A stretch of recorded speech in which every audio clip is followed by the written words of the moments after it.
ಮತ್ತೊಂದು ಕಡೆ ಗ್ಯಾರಂಟಿಗಳಿಗೆ ಸಂಬಂಧಪಟ್ಟ ಹಾಗೆ ವಿಪಕ್ಷಗಳ ಆಕ್ರೋಶ ಮುಂದುವರೆದಿದೆ.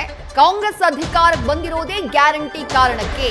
ಸರ್ಕಾರದ ಯಾವ ಗ್ಯಾರಂಟಿಯೂ ಜನರನ್ನ ತಲುಪ್ತಾ ಇಲ್ಲ ಅಂತ ಹೇಳಿ ಸರ್ಕಾರದ ವಿರುದ್ಧ ಕೇಂದ್ರ ಸಚಿವೆ ಶೋಭಾ ಕರಂದ್ಲಾಜೆ ಕಿಡಿಕಾರಿದ್ದಾರೆ. ಗೃಹಲಕ್ಷ್ಮಿಯ 2,000 ರೂಪಾಯಿ ಹಣ ರಾಜ್ಯದ ಮಹಿಳೆಯರಿಗೆ ಸಿಗ್ತಾ ಇಲ್ಲ, ನೀವು ಯಾವ ಸರ್ಕಾರ ನಡೆಸ್ತಾ ಇದ್ದೀರಿ ಅಂತ ಹೇಳಿ ಶೋಭಾ ಕರಂದ್ಲಾಜೆ ವಾಗ್ದಾಳಿ ಮಾಡಿದ್ದಾರೆ. ನಮ್ಮ ಗ್ಯಾರಂಟಿಗಳನ್ನ ಪ್ರಧಾನಿ ಮೋದಿ ಕಾಪಿ ಮಾಡ್ತಿದ್ದಾರೆ, ಬಿಜೆಪಿ ಗ್ಯಾರಂಟಿಗಳು ನಡೀತಾ ಇದೆಯಲ್ಲ, ನೀವು ಹೇಳ್ತೀರಿ ಕಾಪಿ ಮಾಡ್ತಿದ್ದಾರೆ ಅಂತ ಹೇಳಿ. ಬಿಜೆಪಿ ಗ್ಯಾರಂಟಿಗಳು ನಡೀತಾ ಇದೆ, ರಾಜ್ಯ ಸರ್ಕಾರದ ಗ್ಯಾರಂಟಿ ನಮ್ಮ ಗ್ಯಾರಂಟಿ ನಡೆಯಲ್ವಾ ಅಂತ ಹೇಳಿ ಕರಂದ್ಲಾಜೆ ಹೇಳಿಕೆಗೆ ಸಚಿವ ಎಂಬಿ ಪಾಟೀಲ್ ತಿರುಗೇಟನ್ನ ಕೊಟ್ಟಿದ್ದಾರೆ. ಕರ್ನಾಟಕ ರಾಜ್ಯ ಸರ್ಕಾರ ಬಂದಿರುವುದೇ ಗ್ಯಾರಂಟಿಯ ಕಾರಣಕ್ಕಾಗಿ.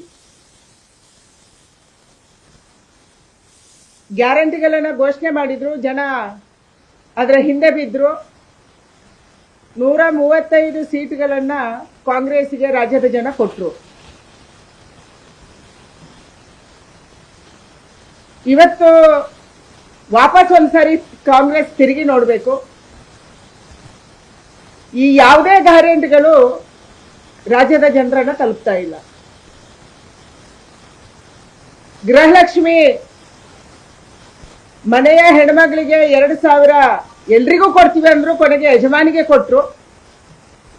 ಆದರೆ ಕಳೆದ 3 ತಿಂಗಳಿಂದ ಗೃಹಲಕ್ಷ್ಮಿ ಯಾವುದೇ ಮಹಿಳೆಗೆ ಕರ್ನಾಟಕದಲ್ಲಿ ತಲುಪಿಲ್ಲ.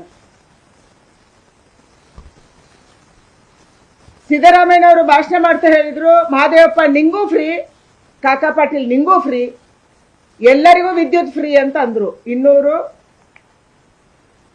ಯೂನಿಟ್ ಸರ್ಕಾರಕ್ಕೆ ಬಂದ ಮೇಲೆ ಕೆಲವರಿಗೆ ಮಾತ್ರ ಅದನ್ನು ಸೀಮಿತ ಮಾಡಿದ್ರು.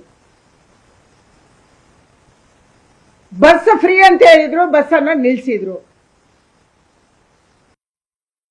ಕೇಳಿ ಮೇಡಮ್ ಅವ್ರಿಗೆ, ನಮ್ಮ ಗ್ಯಾರಂಟಿಗಳನ್ನ ನರೇಂದ್ರ ಮೋದಿ ಯಾಕೆ ಕಾಪಿ ಮಾಡಕ್ಕಾಗಿದ್ದಾರೆ?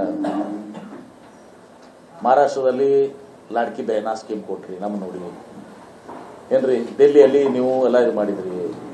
ಎಲ್ಲಾ ರಾಜ್ಯಗಳಲ್ಲಿ ಕರ್ನಾಟಕ ನಾವು ಗ್ಯಾರಂಟಿ ಕೊಟ್ರೆ ಗ್ಯಾರಂಟಿ ಕೊಟ್ಟು ತಪ್ಪು ಅಂತೀರಾ. ನೀವು ಗ್ಯಾರಂಟಿಗಳು ಕೊಟ್ರೆ ಅಂದ್ರೆ ಮೋದಿ ಗ್ಯಾರಂಟಿ ನಡೀತದೆ, ಬಿಜೆಪಿ ಗ್ಯಾರಂಟಿ ನಡೀತದೆ, ಕಾಂಗ್ರೆಸ್ ಗ್ಯಾರಂಟಿ ನಡೆಯಲ್ಲ. ನಮ್ಗೆ ಕಾಪಿ ಮಾಡ್ತಾ ಇದ್ದಾರಲ್ಲ ನೀವು. ನಿಮ್ಗೆ ಗೊತ್ತಿದೆ ಇದು ಕೊಡಲ್ಲ ಎಷ್ಟು ಯಾವ ರಾಜ್ಯದಾಗ ಯಾವ ಗ್ಯಾರಂಟಿ ಕೊಟ್ಟಿದ್ದಾರೆ ಅಂತೇಳಿ ನೀವೇ ತೆಗೆದು ನೋಡ್ಬಿಡಿ. ಯಾವ ರಾಜ್ಯದಲ್ಲಿ ಚುನಾವಣೆ ಮುಂಚೆದು ಅವ್ರ ಪ್ರಣಾಳಿಕೆಯಲ್ಲಿ ಏನೇನು ಗ್ಯಾರಂಟಿ ಕೊಟ್ಟಿದ್ದಾರೆ, ಅದಕ್ಕೆ ಶೋಭಾ ಕರಂದ್ಲಾಜೆ ಉತ್ತರ ಕೊಡ್ಲಿ. ನ್ಯೂಸ್ ಫಸ್ಟ್ ನಿರ್ಭೀತಿಯಿಂದ ನಿಮ್ಮ ಪರವಾಗಿ.